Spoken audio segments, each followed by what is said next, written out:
우리 다 같이 주의 말씀 봅니다. 마태복음 5장 17절부터 20절까지의 말씀 같이 한번 천천히 어떤 내용이 있는지 살펴봅니다. 같이 읽습니다. 시작. 내가 율법이나 선지자를 폐하러 온 줄로 생각하지 말라. 폐하러 온 것이 아니요 완전하게 하려 함이라. 진실로 너희에게 이르노니 천지가 없어지기 전에는 율법의 1.1획도 결코 없어지지 아니하고 다 이루리라.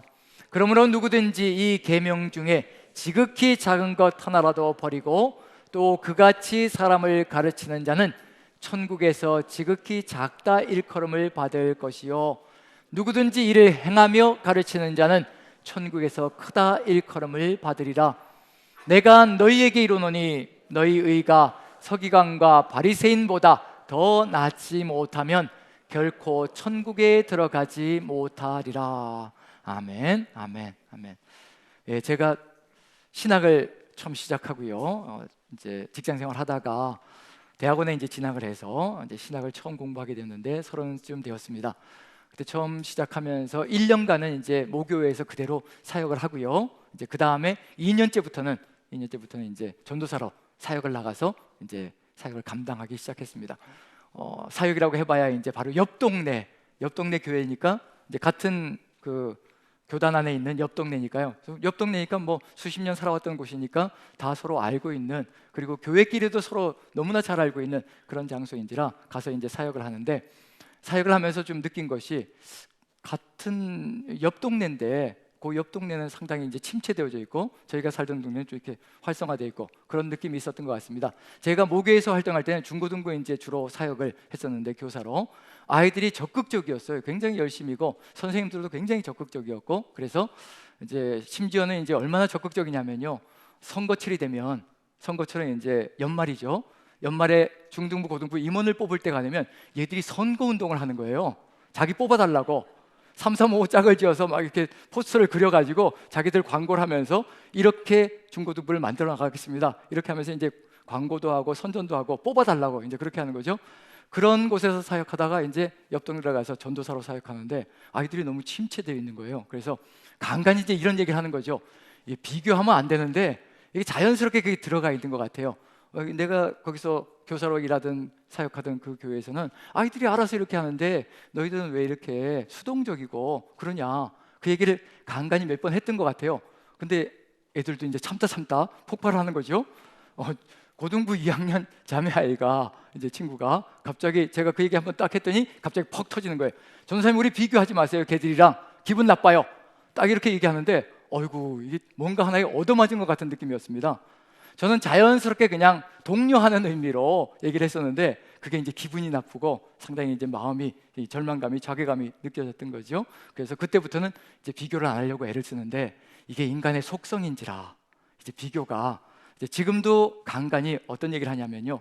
3부 예배 때 말씀을 전하면서 아유, 2부 예배 때는 질문 드렸더니 아무도 대답을 안 하시는데 3부 예배는 이렇게 대답을 잘해 주시네요. 그리고 뭐라고 얘기하냐면요. 2부 예배 참석하신 성도님들께 얘기하지 마세요. 이제 이렇게까지 신신당부를 하면서 넘어가는데, 어쨌든 비교라는 게 결코 좋은 것이 아니라는 것만큼은 분명한 것 같습니다. 그런 점에서 비교는 우위에 있는 사람들에게는 우월감을 주면서 계속 나도 이겨야 되겠다, 계속 그냥 다른 사람들을 이기고 나가야 되겠다, 그런 마음을 심어주게 되고, 그 다음에 또 비교 대상이 되어서 조금 떨어지는 그런 사람들에게는 절망감과 자괴감, 또 거기에 분노까지도 아마 일으키게 만드는 것이 된다는 생각이 들어서 비교는 참 안 좋은 것이라는 생각이 듭니다. 그런 점에서 이제 오늘 말씀을 나누면서 왜 이 얘기를 드리냐면요, 이 예수님께서는 또 비교 안 하셔야 되는데 비교를 하시네요.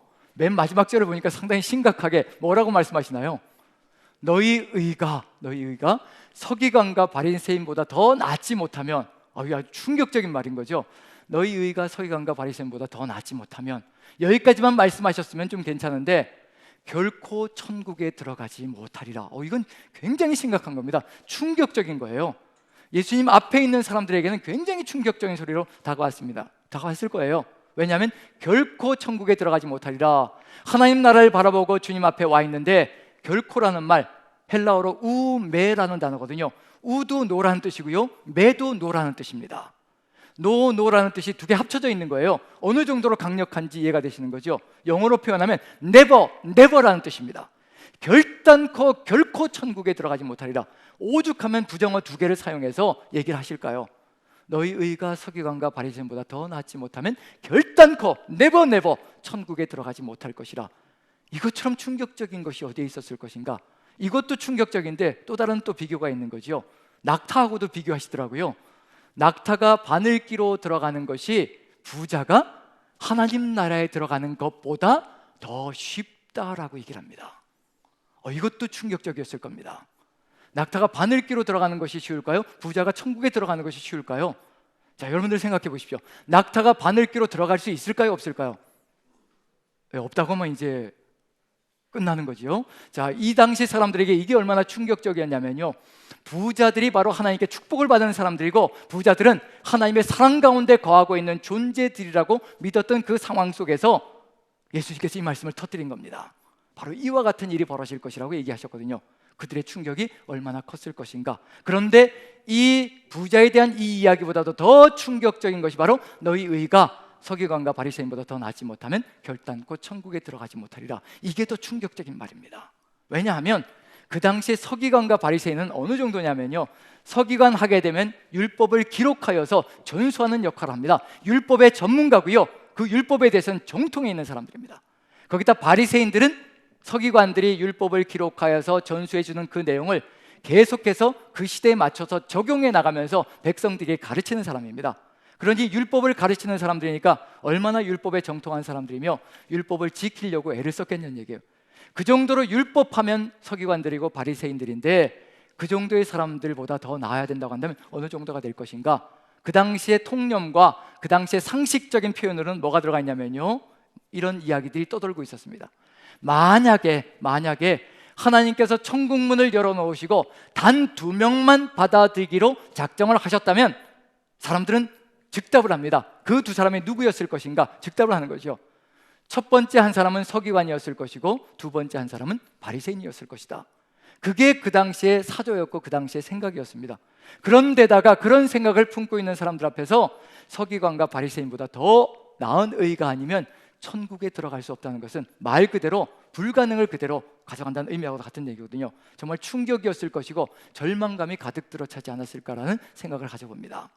그런데 이 서기관과 바리새인의 의가 어떤 것인지 한번 살펴본다면요, 이제 본질이 드러날 수가 있겠죠.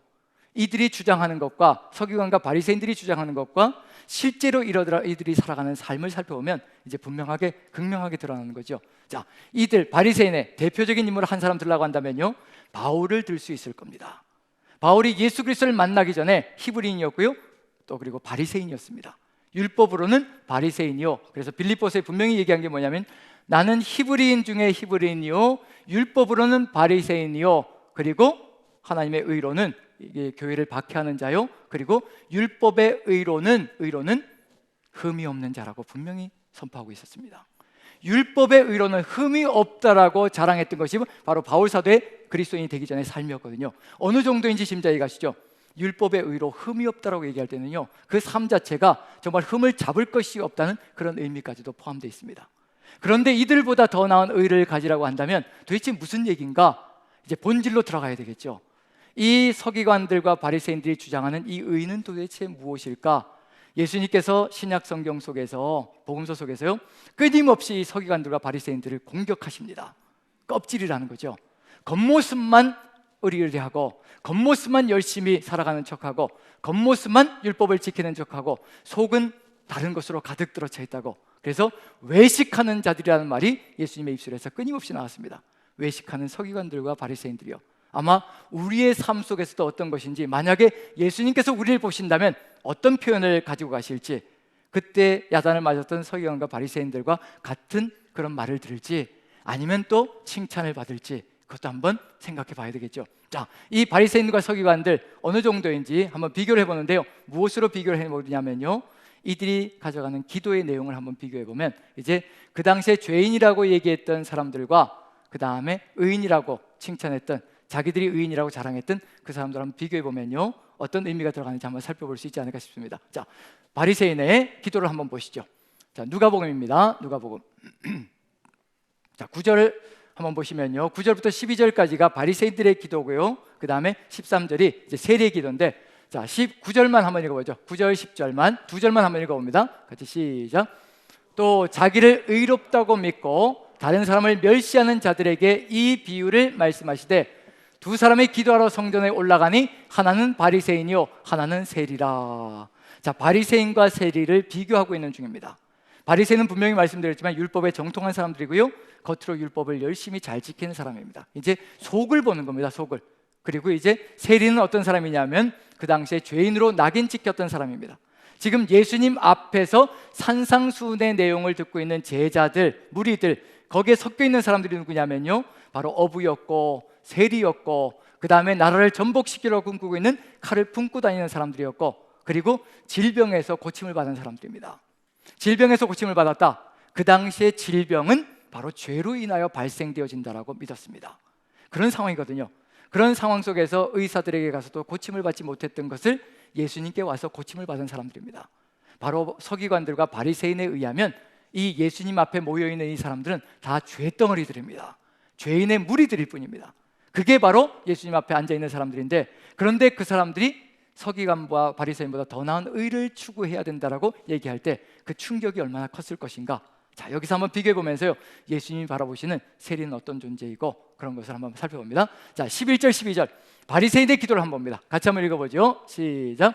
바리새인은 서서 따로 기도하여 이르되, 하나님이여, 나는 다른 사람들 곧 토색, 불의, 간음을 하는 자들과 같지 아니하고 이 세리와도 같지 아니함을 감사하나이다.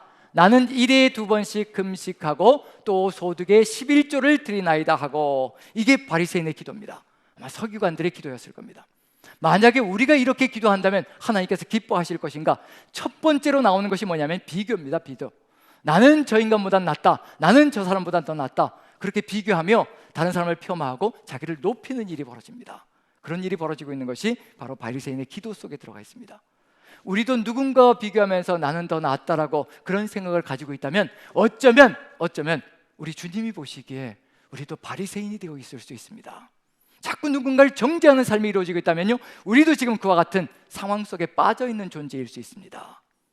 우리가 우리 자신을 돌아봐야 되는 것이 뭐냐면요, 내 의에 사로잡혀 있는 것인가, 아니면 또 정말 주님을 바라보고 있는 것인가, 그걸 생각해야 될 필요가 있습니다. 여기서 분명한 건 뭐냐면요, 지금 자기 의에 빠져 있는 사람은 다른 사람을 멸시하게 되어 있습니다. 자기를 의롭다 믿고 다른 사람을 멸시한다라고 되어 있거든요. 그런 증거들이 여기 드러나기 시작하는 겁니다. 기도할 때도 나타납니다. 그리고 12절 보면 나는 일에 2번씩 금식하고 또 소득의 11조를 드리나이다 하고. 자, 일에 2번씩 금식한다. 자, 우리 중에 혹시 일주일에 주일이 오기까지 2번을 금식하시는 분 계신가요? 네, 저도 안 하고 있는 중인데 2번을 금식한다고 얘기합니다. 율법 속에 안식일을 구별하여 거룩하게 지키라라고 되어 있습니다. 그리고 안식일에는 일을 하지 말아야 된다고 되어 있습니다. 구약 성경 속에 들어있는 내용은요, 안식일에 관한 법이 별로 없습니다. 구약 성경 속에서는요, 크게 분류를 해보면 한 2-3가지 정도. 첫 번째, 일을 하지 말아야 된다. 두 번째, 불을 켜지 말아야 된다. 요 정도 삼엄하게 들어가 있고요, 그 외의 내용은 거의 없습니다. 그런데 바리새인들과 서기관들은 뭘 하느냐면요, 일을 하지 말라고 하셨으니까 그럼 일을 하지 말라는 것이 도대체 뭐냐, 그걸 삶에 적용을 시켜야 되잖아요. 그러다 보니까 이제 일하지 말라는 내용을 가지고 이제 책을 한 권을 만들어내는 겁니다. 그것 속에는 뭐도 들어가 있냐면요, 무화과 말린 것 2개 이상의 무게를 드는 사람은 일하는 것이다, 안식일에. 자, 무화과 말린 것 2개 이상 드는 것 어느 정도 무게인지 짐작이 가시죠? 이런 걸 계속 만들어 놓는 거예요. 그럼 모두 우리는 못 드나요? 주일에요, 안식일에. 밥숟가락이 무거울까요? 무화과 말린 것 2개가 무거울까요?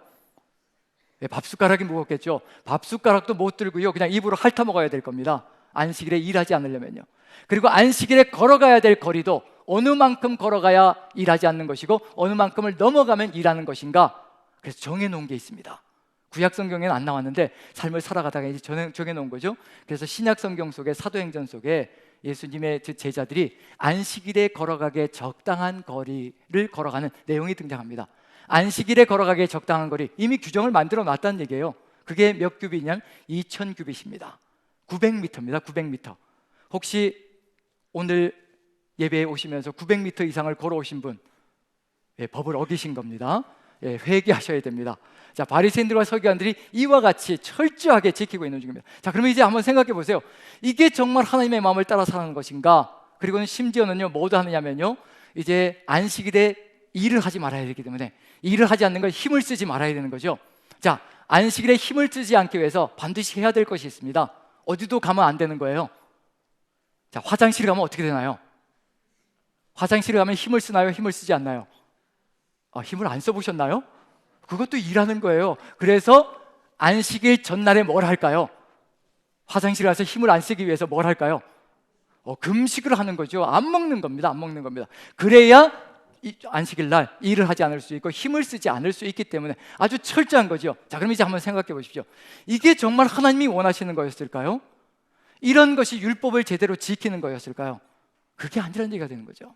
그리고 심지어는 이제 소득의 11조를 드리나이다. 저도 깜빡깜빡할 때가 있습니다. 뭐를 깜빡하느냐면요, 사례비를 받는 건 워낙 덩치가 크니까 당연히 이제 이걸 끊어내는데 11조를 이제 떼어내는데요. 그런데 간간히 이런 게 있잖아요. 목사님 힘드신데 식사 좀 하세요. 그리고 이제 이렇게 주시는 분들이 계시잖아요. 지문에 또 찔러 넣어 주시는 분이 계시고, 그럼 그거 11조 떼야 될까요? 떼지 말아야 될까요? 예, 목사는 떼야지요. 이제 그런 표정이신 것 같은데 어쨌든 떼어야지요. 그 마음을 정해서 떼어야 되는 거죠. 근데 깜빡깜빡 잊고 넘어가는 거예요. 그냥 넘어가는 겁니다. 그런데 바리새인들과 서기관들은 어떻게 하냐면요, 박하와 회향과 근체 11조까지도 뗀다라고 얘기합니다. 향료가 있잖아요. 향료는 이제 향을 피워서 그게 무게가 얼마나 나가겠어요. 그것도 정확하게 재가지고 11조를 떼어내고요. 그리고 향신료, 먹는 향신료 있잖아요. 그게 우리가 얼마나 집에 많겠습니까? 향신료 그 조금 들어오는 것도 거기서 정확하게 11조를 떼어서, 그리고 텃밭에서 거두는 채소가 있잖아요. 그 채소도 정확하게 11조를 떼어서 하나님께 드린다는 겁니다. 율법에 정해진 것은 정말 정확하게 철저하게, 우리도 그렇게 할 수 없을 정도로 이렇게 뗍니다. 그런데 이와 같은 의라면 어떻게 될까요? 누구를 알아봐야 될까요? 한번 생각해 보십시오. 이와 같이 하나님의 율법의 의로는 흠이 없다고 얘기하는데 중요한 건 뭐냐면요, 예수 그리스도를 알아보질 못하는 겁니다. 이게 누구의 의일까요? 완전한 율법이시고 율법을 주신 분이 이 땅에 오셨습니다. 근데 서기관들과 바리새인들이 그렇게 의롭다라고 큰 소리 치면서도요, 누구를 알아보지 못하냐면 그 율법의 완전하신 주인이신 우리 하나님께서 이 땅에 오셨는데 그분을 못 알아보고 있는 겁니다.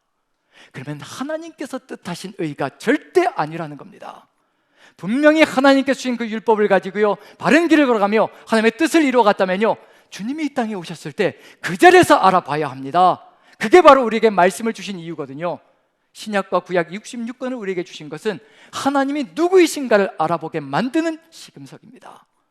그 말씀을 보고서도 하나님을 알아보지 못한다면요, 내 생각대로 하고 있다는 얘기입니다. 내 생각대로 성경을 보고 있고, 내 생각대로 성경을 판단하고 있고, 내 생각대로, 내 주장대로 살아가고 있다는 것을 분명히 보여주고 있습니다. 그게 바로 서기관들과 바리새인의 의미입니다. 사도 바울이 그리스도인이 되지 못했을 때 교회를 핍박했다라고 얘기를 합니다. 예수 그리스도의 몸인 교회를 핍박했다는 얘기거든요. 못 알아보고 있다는 겁니다. 율법의 의로는 흠이 없다라고 큰 소리 쳤는데 우리 주님을 알아보지 못하고 있는 중입니다. 자기가 만들어낸 의일 뿐입니다.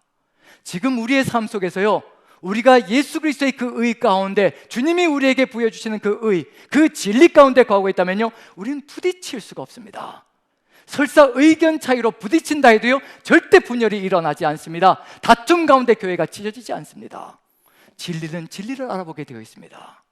우리 안에 성령이 함께 하시며 진리를 가르쳐 주시고 깨닫게 만드시면요, 진리 안에 거하고 있는 사람들을 알아보게 되어 있습니다. 서로 견해차가 있을지라도 내 안에 계신 주님께서 내 안에 계신 주님이 하나 되어져서 서로를 용납하고 이해하고, 본질이 아닐 때는요 서로 용납하고 넘어가는 역사가 펼쳐집니다. 그런데 우리가 서로 다투며 끊임없이 평행선으로 걸어가고 분열의 길을 걸어간다면요, 둘 중에 한 명은 진리 가운데 거하지 않거나 둘 다 진리 가운데 거하지 않거나 양당간의 결정이 날 겁니다. 지금 우리의 삶 속에서 역시 마찬가지입니다. 지금 바리새인과 서기관들이 하고 있는 일은 뭐냐면요, 자신들이 의롭다라고 큰소리치고 자랑하면서 하나님 앞에서도 자랑하고 있는 중입니다. 기도하면서도 자기의 의로움을 내세우고 있는 중입니다. 우리가 감히 하나님 앞에 무엇을 내세울 수가 있겠습니까? 아무것도 내세울 것이 없는 존재입니다. 심정이 가난한 자는요 절대로 하나님 앞에서 내 것을 내놓을 수가 없고 내놓을 것이 아무것도 없습니다. 심령이 가난하지 않고 자기가 만든 것들로 가득 채워 있으니 부유하고 큰 소리치고 떵떵거리는 인생이 되어 있을 겁니다. 그래서 구절 같은 일이 벌어지는 겁니다. 자기를 의롭다고 믿고 다른 사람을 멸시하는 자들에게 이 비유를 말씀해 주신 겁니다. 잘못되었다는 것을 얘기하시는 겁니다. 그렇다면 어떤 의가 올바른 의인가? 그 다음에 나와 있는 세례 이야기가 올바른 의를 보여줍니다. 자, 같이 한번 읽어보죠. 13절입니다. 같이 시작. 세리는 멀리 서서 감히 눈을 들어 하늘을 쳐다보지도 못하고 다만 가슴을 치며 이르되 하나님이여 불쌍히 여기소서 나는 죄인이로소이다 하였느니라. 이게 진정으로 하나님 앞에 서 있는 자의 삶의 모습입니다. 내가 내세울 의는 아무것도 없습니다. 죄인일 뿐입니다. 아무것도 가진 것이 없고 아무것도 할 수 있는 것이 없습니다. 그게 우리의 삶이 되어야 되는 것을 그대로 보여주고 있는 중입니다. 멀리 서서 하나님 앞에 감히 나가지도 못하고 눈을 들어 하나님을 쳐다보지도 못하며 내가 어떤 존재인지를 깨닫고 있기 때문에 하나님 앞에 하나님의 은혜가 아니면 나아갈 수도 없는 존재라는 것, 죄의 덩어리라는 것, 그래서 하나님께서 용서해 주시고 은혜를 베풀어 주시지 않으시면 아무것도 할 수 없는 존재라는 것을 가슴에 새기며 나아간다면요, 우리 안에서 싸움이라는 것은 이루어질 수가 없습니다. 왜냐하면 우리 모두가 다 죄인이기 때문에요. 비교조차 이루어지지 않습니다. 왜냐하면 나도 죄인이고 너도 죄인이고 우리 모두 다 하나님 앞에 설 수도 없는 존재라는 것을 우리가 가슴 깊이 고백하기 때문에 그렇습니다. 누가 이 두 사람 중에, 두 존재 중에 누가 의롭다함을 받았을 것인가? 예수님께서 말씀하십니다. 이 두 사람 중에 누가 의롭다함을 받고 집으로 돌아갔겠느냐? 바리새인이 아니라 바로 이 세리가 의롭다함을 받았느니라. 우리도 의롭다함을 받은 존재입니다. 그래서 우리가 누구보다 더 나은 의를 가지고 있냐면요, 서기관과 바리새인보다 더 나은 의를 가지고 있습니다. 왜 그러냐면요, 우리는 예수 그리스도께서 십자가의 보혈의 공로로 모든 것을 다 사해 주시고 용서해 주신 주님의 사람들이기 때문에, 그 예수 그리스도를 믿고 있는 사람들이기 때문에 이미 서기관과 바리새인보다 더 나은 의를 우리는 가지고 있습니다. 누가 의롭다 하셨기 때문에요? 우리 구주 예수 그리스도께서 의롭다라고 칭해 주셨기 때문에 우리는 죄가 다 사라졌고요, 주님 앞에 의로운 존재로 설 수 있는 사람이 되었습니다. 어느 누구든지 예수 그리스도를 부정하는 자, 예수 그리스도를 멀리하며 예수 그리스도를 공격하는 자, 절대로 이 의에 도달할 수가 없습니다. 우리가 의로워지는 것이 아니라요, 우리가 의로운 존재가 되는 것이 아니라 주님께서 우리를 불러주셨습니다. 십자가의 보혈의 공로로 우리를 의롭다고 만들어주셨습니다. 우리가 더 나은 의를 가지는 것은 우리의 힘과 능력으로 이루어지는 것이 아니라 바로 예수 그리스도를 믿음으로 말미암아 그것이 이루어졌다는 것을 우리가 믿는다면, 지금 이 자리에 있는 저와 여러분들 모두는 이미 더 나은 의를 가지고 있는 사람들입니다. 믿습니까? 우리는 이미 서기관과 바리새인보다 더 나은 의를 가지고 있습니다. 왜 그럴까요? 우리는 누구를 믿기 때문일까요? 예수 그리스도를 주로 고백하며 주 예수 그리스도의 십자가를 우리의 삶으로 이미 자복하며 받아들였기 때문에 그 믿음이 우리를 의롭다고 만들었습니다. 이제 우리가 걸어야 할 길은 뭔가요? 이 더 의롭게 만들어주신 이 삶을 지켜나가는 겁니다. 이것을 이뤄나가는 것, 그것이 바로 우리가 걸어야 될 삶이고요, 어느 누구도 자랑하며 걸어가는 것이 아니라 그 은혜가 너무도 감사해서 그 은혜를 살아가는 삶이 이루어지는 겁니다. 더 나은 의를 부여받았기 때문에 이 더 나은 의를 살아가는 삶, 그것이 바로 우리의 삶이 되어야 할 겁니다. 그것조차도 누가 이루어 주실 것이냐면요, 우리가 아니라 누가 이루어 주실까요? 예수님께서 이루어 주시기 때문에 우리가 더 나은 의를 걸어갈 겁니다. 그 한 가지 예를 좀 살펴본다면요, 요한복음 8장에 나와 있는 내용입니다. 요한복음 8장에 가늠하다가 현장에서 붙잡힌 여인의 이야기가 등장합니다. 가늠하다 현장에서 붙잡혔으니 서기관과 바리새인들에게는요, 이건 먹을거리입니다. 말 그대로 멸시하고 자기들이 의롭다고 큰 소리를 치며 죄인들을 멸시하는 삶이었기 때문에, 우리는 이미 죄덩어리였기 때문에 누구도 멸시하지 않습니다. 누구도 조롱하지 않고요, 누구도 폄하하지 않습니다. 교회에서 어느 누군가가 좀 더 떨어져 있고 어느 누군가가 좀 더 하나님의 사역에서 뒤처져 있고 좀 더 하나님의 뜻을 이루어가지 못하는 일들이 벌어질 때 우리는 폄하하지 않습니다. 우리는 조롱하지 않습니다. 우리는 그 사람들을 무시하고 멸시하지 않습니다. 왜냐하면 우리는 서기관들과 바리새인이 아니거든요. 이미 더 나은 의, 우리의 힘과 능력으로 만들어진 것이 아니라 오직 하나님의 은혜로 주어진 그 의가 우리 안에 있기 때문에 우리는 어느 누구도 무시하고 멸시할 수가 없습니다. 우리는 죽을 수밖에 없는 죄인이었었거든요. 그렇기 때문에 기다려줄 수 있고요, 그리고 기도할 수 있고요, 세리처럼 기도하며 나도 죄인이었습니다. 하나님, 저 사람도 하나님의 뜻 가운데 거하게 하여 주시고 구원의 길로 인도하여 주옵소서. 더 기도할 뿐이 될 겁니다. 자, 요한복음 8장에서 분명히 들어가 있는 게 뭐냐면요, 가늠하다 현장에서 붙잡혔습니다. 서기관과 바리새인들이요, 요때다 싶어서 그 여인을 붙잡아서요, 예수님 앞으로, 성전에서 가르치고 있는 예수님 앞으로 끌고 왔습니다. 이제 먹을거리인 거죠. 이 여인을 통해서 누구를 볼모 잡아서 쳐넣으려고 하느냐면요, 올무에 걸리게 만들려고 하냐면요, 예수님을 올무에 걸려서 무너뜨리게 만들려고 가늠하다 현장에서 붙잡힌 여인을 끌고 왔습니다. 이게 서기관과 바리새인의 의라는 겁니다. 다른 사람의 죄를 이용해서 자기들이 입지를 세우고 자기들이 원하는 것을 이루어가려고 하는 것, 이것이 바로 간악스러운 인간의 술수고 모습이라는 의미가 들어가 있는 거죠. 그때 예수님께서 이 서기관과 바리새인들이 끌고 와서 모세 율법에는 이러한 여인은 돌로 쳐서 죽이라고 되어 있는데 선생은 어떻게 하시겠소? 라고 질문합니다. 사면 초가인 거죠.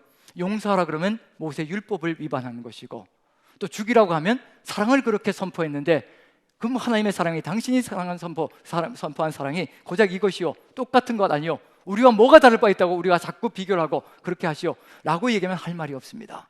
그런데 예수님께서는 이런 지하에 거기서 이도저도 아니게 뭐라고 선포하시냐면요, 너희 중에 죄 없는 자가 먼저 돌로 치라. 이것보다 엄청난 판결이 어디 있겠습니까? 죄 없는 자, 이 여인보다 죄가 없다라고 생각하는 사람들은 이 여인을 먼저 돌로 치라라고 선포하십니다. 그때 무슨 일이 벌어졌을까요? 누구부터 사라졌을까요? 양심의 가책을 누구부터 느끼기 시작했을까요? 어른부터 시작해서 양심의 가책을 느끼기 시작합니다. 어른부터 시작해서 젊은이까지 하나씩 하나씩 양심의 가책을 느껴서 도망가기 시작했습니다. 자, 이 이야기 속에 뭐가 들어가 있나요? 모두가 죄인이라는 겁니다. 우리 구주 예수 그리스도 앞에서 죄인 아닌 존재가 없다는 얘기입니다. 큰 소리치고 의인이라고, 내가 잘났다라고, 교회에서도 그렇고 세상 속에서도 그렇고 내가 잘났다라고 큰 소리 칠지라도 그 속에는 다 죄가 숨겨져 있다는 것을 스스로도 깨닫는 얘기가 되는 거죠. 자, 너희 중에 죄 없는 자가 먼저 돌로 치라 라고 얘기했을 때 어른부터 시작해서 젊은이까지 다 도망가 버렸습니다. 아무도 남지 않았습니다. 그리고 예수님께서 그 여인에게 나도 너를 정죄하지 아니하노니 라는 말씀하십니다. 이 말씀이 도대체 어떤 의미일까? 나도 너를 정죄하지 않으니, 만약에 이게요, 하나님 나라 천국이 바로 이런 것들만 이루어지고 있다면요, 천국이 아닐 겁니다. 나도 너를 정죄하지 아니한다. 간음하다 현장에서 붙잡혔거든요. 간음이 일어나고 있는 중입니다.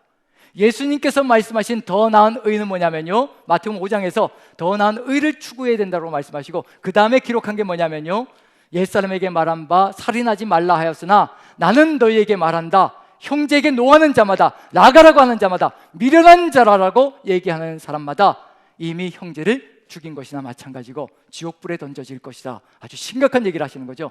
단순히 칼을 들어서 사람을 죽이는 것, 그것이 살인이 아니라 입술로 죽이는 것도 이미 살인이라고, 지옥불에 떨어질 것이라고 얘기하십니다. 간음하지 말라라고 구약성경에 기록되어져 있으나 나는 너희에게 말하는 바, 여자를 보고 음욕을 품고 여자를 보는 자마다 이미 마음속에 간음하였느니라. 눈으로 간음한 것도 마음으로 간음한 것도 이미 간음한 것이다 라고 얘기를 하고 있는 중입니다. 이렇게 삼엄한 율법을, 법을 예수님께서 만들어서 주시는데 이것을 도대체 누가 지킬 수 있을 것인가? 그런데 예수님께서 나도 너를 정죄하지 아니하노니, 현장에서 간음하다 붙잡혔는데요, 무작정의 용서가 벌어진다면요, 정말 이게 천국을 만들어갈 수 있을 것인가? 우리 안에 벌어진 모든 죄들을 다 그냥 용납해버리고 그냥 용서라는 이름으로 다 이해해버리고 넘어간다면 정말 그것이 천국이 될 것인가? 죄악의 소굴이 되지 않겠습니까? 이 말씀 속에 들어가 있는 것은 도대체 무슨 의미일까? 나도 너를 정죄하지 아니하노니, 저는 이 말씀 속에서 은혜를 봅니다. 내가 너의 모든 죄와 너의 죄와 죄의 형벌을 내가 다 가져갈 것이라. 그리고 내가 너를 용서할 것이라. 이 속에 뭐가 들어가 있냐면요, 예수 그리스도의 십자가의 용서가 들어가 있습니다. 내가 너를 위해서 십자가로 갈 것이고 너의 모든 죄벌을 짊어지고 내가 십자가를 지고 너를 용서할 것이라. 그것이 이 안에 들어가 있습니다. 우리의 삶 속에 누구와 같은 존재냐면요, 우리도 똑같이 이 현장에서 간음하다 붙잡힌 여인, 이 여인과 똑같이 돌에 맞아 죽어야 될 존재들이라는 것, 우리가 바로 그와 같은 여인이라는 것을 그대로 보여주고 있는 중입니다. 우리도 이미 죽었어야 될 존재들이거든요. 그런데 예수 그리스도의 십자가의 보혈로 용서를 받았습니다. 그게 바로 주님의 은혜 속에 들어가 있고요, 우리가 받은 의입니다. 그리고는 우리에게 값없이 의롭다함을 부여해 주셨습니다. 그 여인이 바로 우리의 삶이라는 것을 가슴에 새긴다면 이제 그 다음에 나가야 될 길이 도대체 무엇일까? 더 나은 의를 부여받은 존재, 다 용서받고 값없이 용서받고 하나님께로부터 인정받은 존재가 되었을 때 어떻게 걸어가야 될 것인가? 우리는 그 다음을 잃어버릴 때가 참 많습니다. 예수님께서 하신 말씀은 이게 시작이고요, 두 번째가 있습니다. 거기까지 가야 정말 더 나은 의가 무엇인지를 그대로 깨달을 겁니다. 나도 너를 정죄하지 아니하노니 가서 다시는 범죄하지 말라. 이 두 가지가 합쳐져야 합니다. 우리는 앞에 것만 생각하고 용서받았다, 내가 의롭게 되었다, 이제 어떻게 살든지 막 살아도 된다. 이건 더 나은 의의 삶이 절대 아니라는 겁니다. 더 나은 의를 부여받은 존재가 아니라는 것을 그대로 보여주고 있는 중입니다. 값없이 십자가의 용서를 받은 존재는요, 가서 다시는 범죄하지 말라, 그 말을 가슴속에 새기고 더 나은 의를 걸어갈 수 있는 힘과 능력을 부여받은 존재가 된다는 얘기거든요. 자, 그런 점에서 이제 이 더 나은 의, 가서 다시는 범죄하지 말라, 어떻게 살아가야 될 것인가, 그걸 이제 예수님께서 보여주시는데요, 이 요한복음 8장에서 후반부의 내용을 보면요, 예수님께서 하시는 일이 있습니다. 너희 중에 죄 없는 자가 먼저 돌로 치라라고 얘기해 놓고 양 사이로 예수님께서 하시는 일이 있어요. 그게 뭘까? 우리가 다시는 세상 속에 들어가서 다시는 범죄하지 않을 수 있는 길, 그것을 보여주시고 계시는 중입니다. 이 길을 걸어가야 한다. 한번 읽어봅니다. 요한복음 8장입니다. 8장 5절부터 8절까지인데요, 가운데 빨간 글씨로 너희 중에 죄 없는 자가 먼저 돌로 치라. 그런데 양 사이로 뭔가를 하십니다. 자, 같이 한번 천천히 읽어보죠. 같이 시작. 모세는 율법에 이러한 여자를 돌로 치라 명하였거니와 선생은 어떻게 말하겠나이까? 그들이 이렇게 말하면 고발할 조건을 얻고자 하여 예수를 시험함이러라. 예수께서 몸을 굽히사 손가락으로 땅에 쓰시니 그들이 묻기를 맞이 아니하는지라. 이에 일어나 이르시되 너희 중에 죄 없는 자가 먼저 돌로 치라 하시고 다시 몸을 굽혀 손가락으로 땅에 쓰시니, 의도적으로 손가락으로 몸을 굽혀서 뭔가 땅에 쓰십니다. 그걸로 테두리가 감싸져 있어요. 무슨 의미일까? 어떤 사람은 이렇게 해석합니다. 어른부터 젊은이까지 다 하나씩 하나씩 도망갔다고 돼 있는데, 어른부터 시작해서 이름을 적고 땅에다가 이름을 적고 그들이 살아온 삶의 죄들을 낱낱이 이렇게 기록했다라고 얘기를 합니다. 자, 우리도 예수님께서 이렇게 하시면 어떻게 될까요? 우리의 이름을 적고 너는 몇 년 전에 이렇게 쭉 적으면 어느 정도 책 한 권 나오지 않겠어요? 자, 그렇게 하셨다라고 되어 있습니다. 그런데 성경 속에는 무엇을 적으셨는지에 대한 것은 전혀 등장하지 않습니다. 정말 무엇을 적었는지가 중요한 것이었다면요, 그걸 얘기하셨을 거예요. 얘기하지 않으실 이유가 없습니다. 그런데 그런 얘기는 딱 빠져 있습니다. 단지 행동만 나와 있습니다. 몸을 굽혀서 손가락으로 땅에 쓰셨다. 그런데 참 특이한 게요, 구약 성경 속에 딱 한 번, 신약 성경 속에 딱 한 번 손가락으로 썼다라는 내용이 등장합니다. 구약 성경 속에 손가락으로 쓰셨다 한 번, 신약 성경 속에 이렇게 손가락으로 쓰셨다 딱 한 번. 구약 성경 속에서는 하나님께서 손가락으로 쓰셨다는 것이 한 번 나타나고요, 신약 성경 속에서는 예수님께서 손가락으로 쓰셨다는 것이 딱 한 번 나타납니다. 그러면 이제 구약 성경의 전통을 알고 있는 사람은 이것이 무슨 의미를 가지고 있는 것이 압니다. 뭘 쓰시고 계시는지, 뭘 하시고 계시는지, 이 행동의 의미가 무엇인지. 그래서 구약 성경을 한번 돌아가 봅니다. 자, 출애굽기 31장 18절과 신명기 4장 13절에 나타나는데요, 똑같은 사건을 반복해서 신명기에서 얘기하고 있는 것이기 때문에 숫자는 한 번 나타나는 겁니다. 자, 같이 한번 읽어봅니다. 같이 시작. 여호와께서 시내산 위에서 모세에게 이르시기를 마치신 때에 증거판 둘을 모세에게 주시니 이는 돌파디요 하나님이 친히 쓰신 것이더라.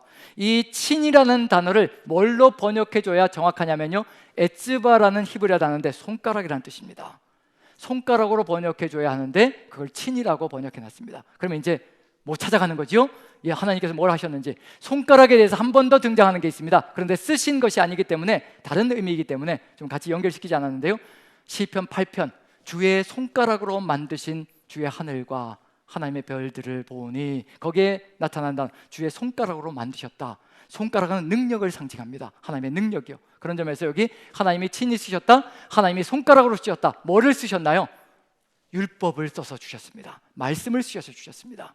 신약 성경 속에서 예수님께서 손가락으로 땅에 쓰십니다. 무엇을 주셨다는 얘기냐면요, 우리가 살아가야 될, 가서 다시는 범죄하지 않을 수 있는 길, 예수님께서 말씀을 완성시켜서 주시는 겁니다.